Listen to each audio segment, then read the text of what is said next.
ठीक है, मैं आपकी बात समझ गया। आप चाहते हैं कि हर शब्द और हर प्रावधान को बिना कुछ छोड़े पूरी गहराई से समझाया जाए। प्रस्तुत है औद्योगिक संबंध संहिता 2020 का अध्याय 2, अब तक का सबसे विस्तृत और लाइन दर लाइन विश्लेषण। अध्याय 2, द्विपक्षीय मंच, धारा 3 से 9। अध्याय का मूल दर्शन है औद्योगिक शांति स्थापित करना।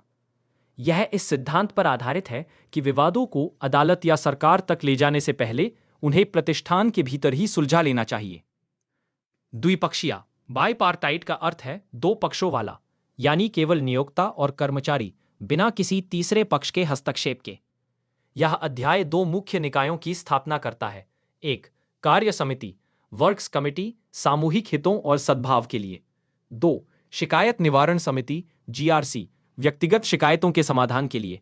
धारा 3, कार्य समिति, वर्क्स कमेटी। एक, उपधारा 1, गठन का आदेश और प्रयोज्यता, order for constitution and applicability, कानूनी प्रावधान। समुचित सरकार, अप्रोप्रिएट गवर्नमेंट, किसी भी औद्योगिक प्रतिष्ठान के नियोक्ता को जिसमें पिछले 12 महीनों में किसी भी दिन 100 या उससे अधिक कामगार, वर्कमैन कार्यरत रहे हों, एक कार्य समिति का गठन करने का आदेश दे सकती है। विस्तृत अर्थ, यह अनिवार्य है अगर आपकी फैक्ट्री या कंपनी में 100 से ज्यादा कामगार हैं, तो सरकार आपको यह समिति बनाने का निर्देश देगी। इसका उद्देश्य विवादों की रोकथाम है। 2, उपधारा 1 का परंतुक, प्रोविजो, संरचना, कॉम्पोजिशन, कानूनी प्रावधान। कार्य समिति में नियोक्ता और कामगारों के प्रतिनिधि शामिल होंगे। इसमें कामगारों के प्रतिनिधियों की संख्या नियोक्ता के प्रतिनिधियों की संख्या से कम नहीं होनी चाहिए। विस्तृत अर्थ, यह समानता का सिद्धांत है। अगर नियोक्ता के 5 प्रतिनिधि हैं, तो कामगारों के भी कम से कम 5 प्रतिनिधि होंगे। समिति में कुल सदस्यों की संख्या आमतौर पर 20 से अधिक नहीं होती। यह नियमों में निर्दिष्ट है। 3, उपधारा 1, कामगारों के प्रतिनिधियों का चयन, सिलेक्शन ऑफ वर्कमेन्स रिप्रेजेंटेटिव्स। कानूनी प्रावधान, कामगारों के प्रतिनिधियों का चयन प्रतिष्ठान में कार्यरत कामगारों में से ही निर्धारित प्रक्रिया के अनुसार और उस प्रतिष्ठान से संबंधित पंजीकृत ट्रेड यूनियनों के परामर्श से किया जाएगा। विस्तृत अर्थ, कामगारों के प्रतिनिधि बाहर से नहीं आ सकते, उन्हें उसी प्रतिष्ठान का कर्मचारी होना चाहिए। यदि वहां एक या अधिक पंजीकृत ट्रेड यूनियन है, तो चयन प्रक्रिया में उनकी सलाह लेना अनिवार्य है। यह सुनिश्चित करता है कि चुने गए प्रतिनिधि वास्तव में कामगारों का प्रतिनिधित्व करते हैं। 4, उपधारा 3, कार्य समिति के कर्तव्य, duties of the works committee. कानूनी प्रावधान, कार्य समिति का कर्तव्य होगा कि वह नियोक्ता और कामगारों के बीच मैत्री और अच्छे संबंधों को सुरक्षित रखने और बढ़ावा देने के उपायों को प्रोत्साहित करे, और बी, उनके सामान्य हित के मामलों पर टिप्पणी करे और ऐसे मामलों के संबंध में किसी भी भौतिक मतभेद को दूर करने का प्रयास करे। विस्तृत अर्थ, यह एक सद्भावना समिति है। इसका काम कानूनी फैसले देना नहीं है, बल्कि रोजमर्रा के मुद्दों जैसे कैंटीन की व्यवस्था, पीने का पानी, सुरक्षा उपाय, छुट्टियां और काम करने की स्थितियों पर चर्चा करके सौहार्दपूर्ण समाधान निकालना है। यह टकराव को टालने का एक मंच है। धारा 4, शिकायत निवारण समिति, ग्रीवेंस रेड्रेसल कमिटी, जीआरसी। यह इस संहिता का एक महत्वपूर्ण प्रावधान है, क्योंकि यह व्यक्तिगत शिकायतों के लिए एक संरचित और समयबद्ध निवारण तंत्र स्थापित करता है। 1, उपधारा 1, गठन की अनिवार्यता, मैंडेटरी कॉन्स्टिट्यूशन। कानूनी प्रावधान, प्रत्येक औद्योगिक प्रतिष्ठान जिसमें 20 या अधिक कामगार कार्यरत हैं में व्यक्तिगत शिकायतों से उत्पन्न होने वाले विवादों के समाधान के लिए एक या एक से अधिक शिकायत निवारण समितियां होंगी। विस्तृत अर्थ, कार्य समिति 100+ कामगार के विपरीत जीआरसी के लिए सीमा केवल 20 कामगारों की है। यह लगभग हर छोटे मध्यम प्रतिष्ठान को कवर करता है। इसका फोकस व्यक्तिगत शिकायत पर है, जैसे गलत बर्खास्तगी, प्रमोशन न मिलना, वेतन कटौती आदि। उपधारा 2, संरचना, कॉम्पोजिशन, कानूनी प्रावधान। जीआरसी में नियोक्ता और कामगारों का समान प्रतिनिधित्व करने वाले सदस्य होंगे, जिन्हें निर्धारित तरीके से चुना जाएगा।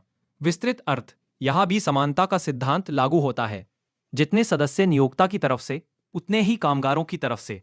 3, उपधारा 3, अध्यक्ष का चयन, सिलेक्शन ऑफ चेयरपर्सन। कानूनी प्रावधान, जीआरसी के अध्यक्ष का चयन प्रत्येक वर्ष बारी बारी से, ऑल्टरनेटिवली ऑन रोटेशनल बेसिस, नियोक्ता और कामगारों का प्रतिनिधित्व करने वाले व्यक्तियों में से किया जाएगा।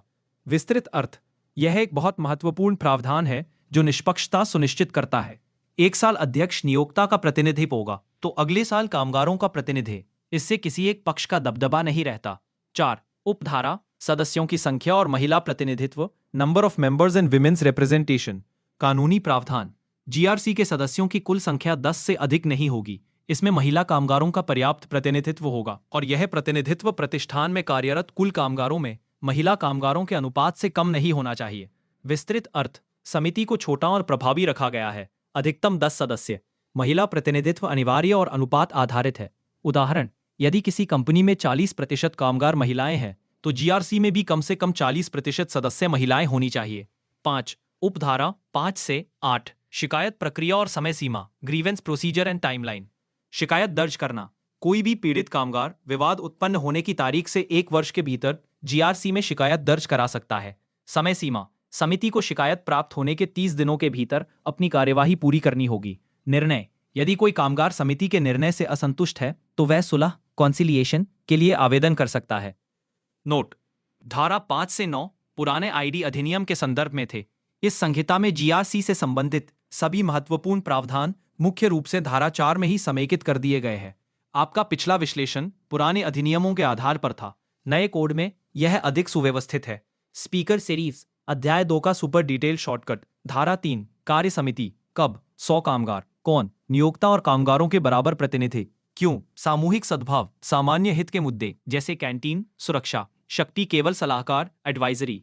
धारा 4, शिकायत निवारण समिति, जीआरसी। कब? 20+ कामगार। कौन? अधिकतम 10 सदस्य, बराबर प्रतिनिधि, आनुपातिक महिला सदस्य, बारी बारी से अध्यक्ष। क्यों? व्यक्तिगत शिकायतें जैसे बर्खास्तगी, वेतन। शक्ति समयबद्ध समाधान, 30 दिन। निर्णय से असंतुष्ट होने पर आगे अपील का अधिकार। अध्याय 2 पूरा हो गया। अब आप बताएं,